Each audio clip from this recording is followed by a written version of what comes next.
One thing that I get asked a lot, or I get told a lot at these events, you know, and especially when you get over there on the show floor is, you know, you always have those guys that come up and they're like, man, if I had the time and the money, I'd be doing what you do because I'm an incredible angler.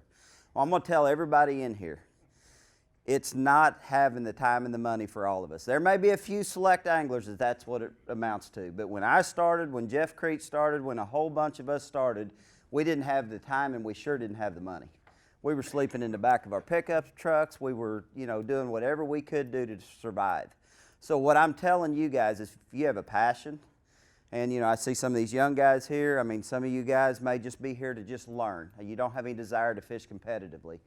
But it's not about having the time or the money. It's having the passion, having the desire, and putting in the time and the work and the commitment to get there. And it may not just be in fishing tournaments professionally. There's so many opportunities in this industry today. The industry continues to grow.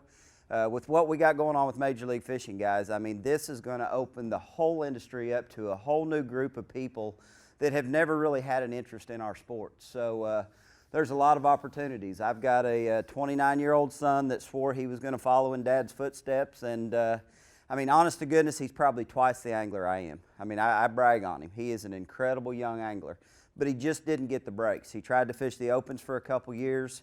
He did great locally. I mean, him and his team partner and some of the events that he fished were on his own. I mean, they've won like 7 boats in the last 3 years. They've, you know, put quite a bit of money in their pocket, and a lot of great things have happened, but he just didn't get the right breaks when he started fishing the opens. But now he's worked himself into a sales rep job with a bait and tackle company that sells a lot of the products I represent, and he's loving it. He's still getting to fish at home, still getting to fish regionally, but there's a lot of opportunities within this industry. So that's just a little background on myself. I feel very blessed to be here. I mean, I was blessed in, back in the, late 90s basically, and had the opportunity to win 2 back-to-back tournaments that put my career in motion.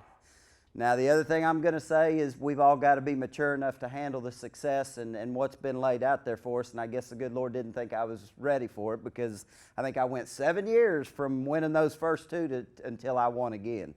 So it's one of those deals that, it's been a long road, but I feel very blessed. This is my 21st year of fishing full-time. And, every day I wake up and think, man, what would I be doing if I wasn't doing this? And it's just really awesome to be a part of this. Getting into this seminar, Finesse Power Fishing. The biggest thing that you've got to understand when you hear people talk about finesse fishing, the instant equation in your mind is sissy sticks, spinning rods. I mean, just say no, because you can finesse fish without picking up a spinning rod. And that's one thing that I have done throughout the course of my career, growing up fishing the lakes that I fished, Table Rock, Bull Shoals, Beaver. I mean, guys, they're some of the toughest lakes in the country to fish when they're not on. I mean, they can be phenomenal when they are on, but when they're not on, it really is tough to fish those lakes. So when you talk about what is finesse power fishing, the biggest thing is you are downsizing your baits. You are downsizing your line sizes. You're downsizing your rod powers to throw those finesse style baits in situations where you need to. And you say, well, when do you really need to do that? There's a lot of different times that comes into play. One of the biggest things that I think we all as anglers are seeing today is highly pressured bodies of water. I mean, for some reason, Beaver Lake, the lake I grew up on there in northwest Arkansas, I cut my teeth fishing Table Rock as a youngster. I mean, I'm talking, when I guess I moved from Table Rock when I was about 14 years old.